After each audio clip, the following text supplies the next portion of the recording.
Menemeneu, povo de Zambi, eu sou Tata Kassumbirê de Onzambi, sacerdote do Abaçá em Cassutelembá, Zambi Kiamazi, criador do Instituto de Cultura Banto Brasil. Eu venho aqui hoje falar de uma escola iniciática, são os símbolos sagrados.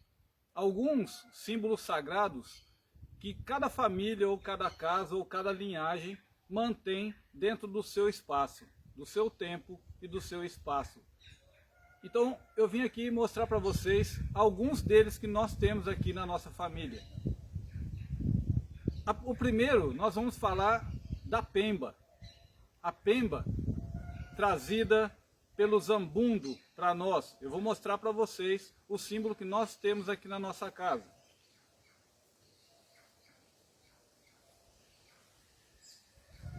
Aqui nesse recipiente, onde nós guardamos a Pemba, na casa de Tateto Lembá.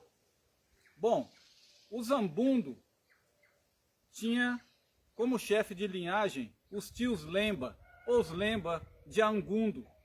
Eles eram representados por um homem de idade avançada que falava com os ancestrais de sua linhagem e que também falava com os espíritos da terra.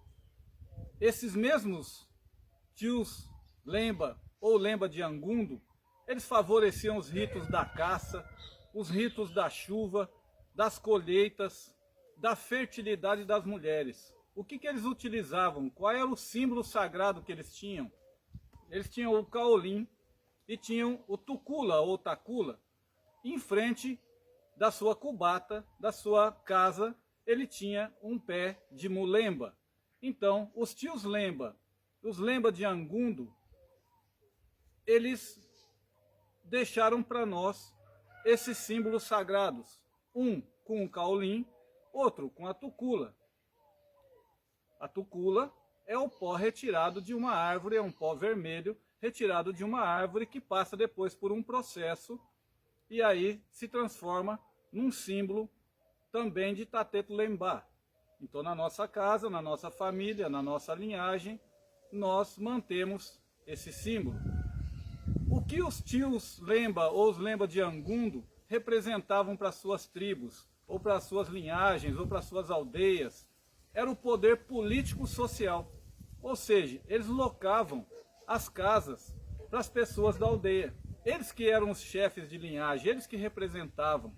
Então, eles representavam o político-social dessas tribos e dessas aldeias. Pois se uma mulher ia casar, por exemplo, ela contraía um matrimônio, ela precisava do caolim para sua fertilidade, para sua prosperidade e também do tacula.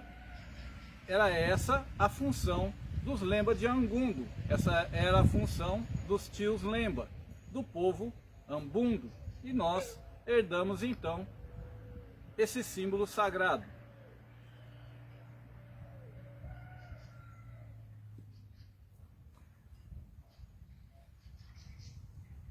Logo depois dos Lemba de Angundo, chegaram, segundo as lendas, a Lunga. Essa é a Lunga que nós temos na nossa casa, na nossa linhagem. Segundo as lendas, o herói civilizador Ambundo, Angola Ionene, ele teria trazido das terras do Nordeste ou do mar a Lunga, que é uma boneca, ou uma lunga, que seria o plural. Elas viviam em determinados cursos de água, que era guardado por uma linhagem responsável pelo rio, pelo lago, por riachos, e representava o quê? O rito da chuva, da fertilidade da terra, e também tinha autoridade por sobre toda a área banhada por esse riacho, por esse lago ou por esse rio, aonde essa lunga passava a morar. Bom, então a lunga, hoje, a gente sabe que ela reinava sobre os cursos de água. Essa mesma lunga é a calunga dos maracatus, que a gente pode ver. Quando eu estive no Pernambuco, eu inclusive vi muitas, e vi inclusive em uma das casas Nagô, que tem lá, uma lunga linda. Então essa é a lunga da nossa casa, da nossa linhagem, da nossa família. Eu vou mostrar ela para vocês aqui por trás. Aqui.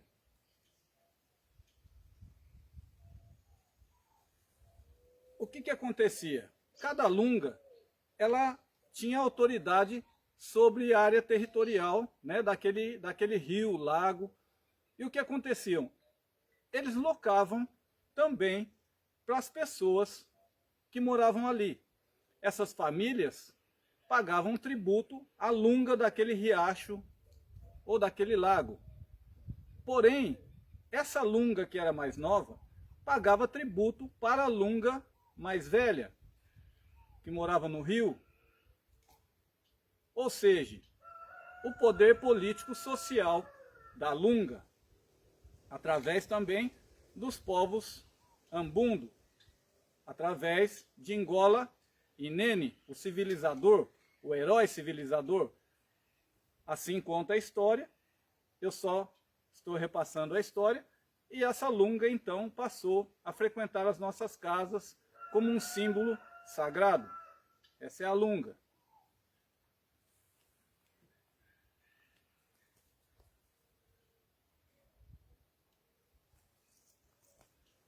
Agora eu quero falar um pouquinho, como nós falamos sobre os tios Lemba e o poder político social deles, que nos trouxe o nosso caulim, a nossa pemba, como um símbolo sagrado dentro das nossas tradições. E falamos também da lunga, um outro símbolo sagrado, que também governava o seu território. Nós vamos falar do Ngola. O Ngola foi trazido pelos povos Samba, conquistadores e equipado com armas de ferro de qualidade superior já às que já tinham.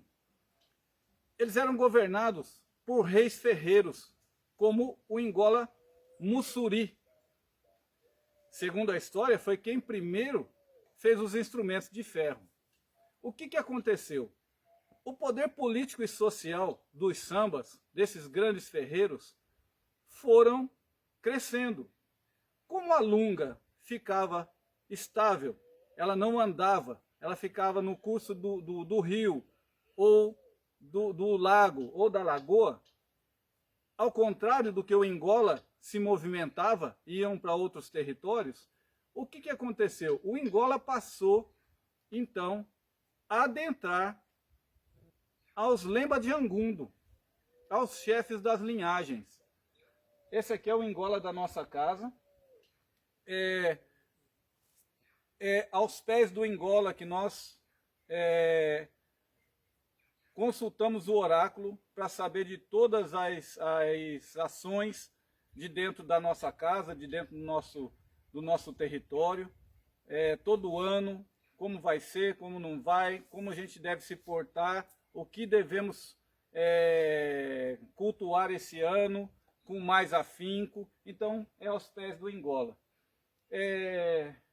Ficam também os imbinga, que são instrumentos de poder, instrumentos de força, ficam nele. Inclusive, um outro vídeo que nós gravamos, que foi o Kindoki, foi através dessa imbinga, né? Então, elas ficam aqui no nosso Ngola.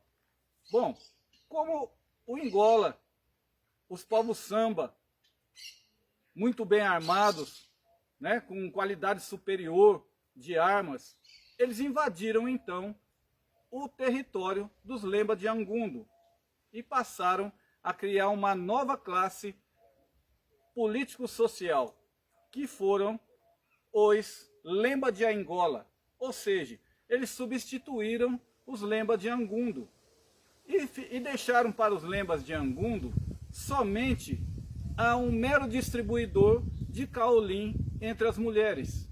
Veja, esse poder do Ngola não atingiu a lunga, que ficava parada, ela não andava. Ela ficava parada num curso de um rio, num lago ou numa lagoa. Porém, os que se movimentavam foram atingidos pelo poder político e social do Ngola. Então, talvez isso explique muito para a gente os ferros dentro da nossa tradição. A gente vê representação de ferro em vários assentamentos e a gente talvez não consiga explicar. Muitas vezes as pessoas falam, ah, mas o ferro isso, o ferro aquilo, não pertence à tradição. Bom, então talvez a gente consiga agora explicar de onde vêm esses ferros e o poder dos ferros, desse poder político-social. Porque nós sabemos que em África, tanto os ferreiros como os caçadores são líderes natos, né? Bom, então nós já falamos da pemba como símbolo sagrado, já falamos da lunga como símbolo sagrado, já falamos do Ingola, que tem uma representatividade que tomou proporção e tomou espaço dentro de outras candas, ou dentro de outras famílias, ou dentro de outras linhagens. Então agora eu quero mostrar para vocês, por exemplo, nós vamos falar desse.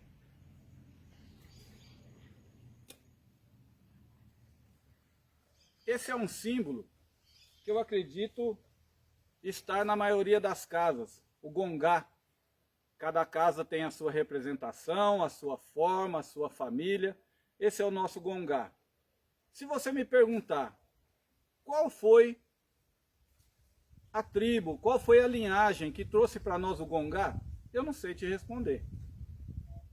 Vai ficar depois os comentários aí, né? Nossos amigos estudiosos podem comentar e de repente dar uma luz, né? Para que eu possa aprender, porque eu também aprendo todo dia.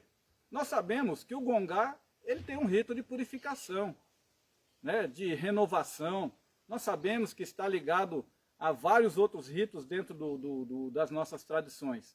Mas eu não consegui saber de qual foi os povos, né? Qual foi a linhagem ou grupo étnico que trouxe para nós o gongá. Porém, eu gostaria de saber de uma forma acadêmica. Porque se você me falar, não, o gongá serve para isso, para aquilo, tudo isso eu sei. Os ritos, as cantigas, as rezas, as funções, né? Sabemos que ele é um culto de purificação, de renovação, que ele está ligado ao nosso zinti, a nossa pemba. Porém, eu não sei o grupo étnico, mas é um símbolo sagrado dentro de, acredito que de todas as casas, ou pelo menos das linhagens, das famílias que eu conheço. E também é um símbolo da nossa casa.